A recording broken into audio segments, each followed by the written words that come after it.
ইসলামের পঞ্চম স্তম্ভ হজ। শারীরিক ও আর্থিকভাবে সক্ষম প্রতিটি মুসলমান জীবনে একবার ফরজ হজ পালন করতে চান।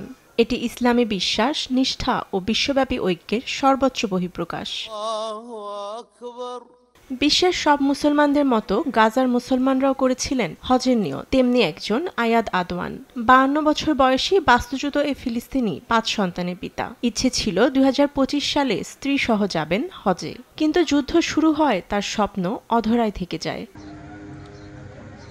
ইসরায়েলি হামলা ও অবরোধে বহুবার বাস্তুচ্যুত হয়েছেন আদওয়ান। খাবারের অভাবে মোকাবেলা করছেন দুর্ভিক্ষ।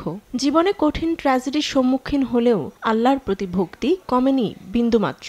নিজের নিয়তের প্রতি ভরসা বজায় রেখে হজের ব্যবস্থা করার আবেদন রাখেন ফিলিস্তিনি কর্তৃপক্ষের কাছে।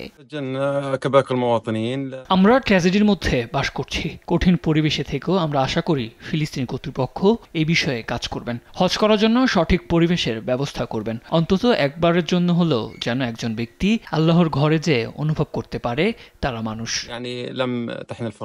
প্রতি বছর লাখ লাখ মুসলমান পবিত্র নগরী মক্কায় ছুটে যান আল্লাহর প্রতি আনুগত্য প্রকাশ করতে, যেখানে তারা 1400 বছর আগে মহানবী হযরত মুহাম্মদ সাল্লাল্লাহু আলাইহি ওয়াসাল্লামের শেখানো পবিত্র আচার অনুষ্ঠান পালন করেন। ফাতেমা তাসনিম, নিউজ ডেস্ক, দেশ টিভি।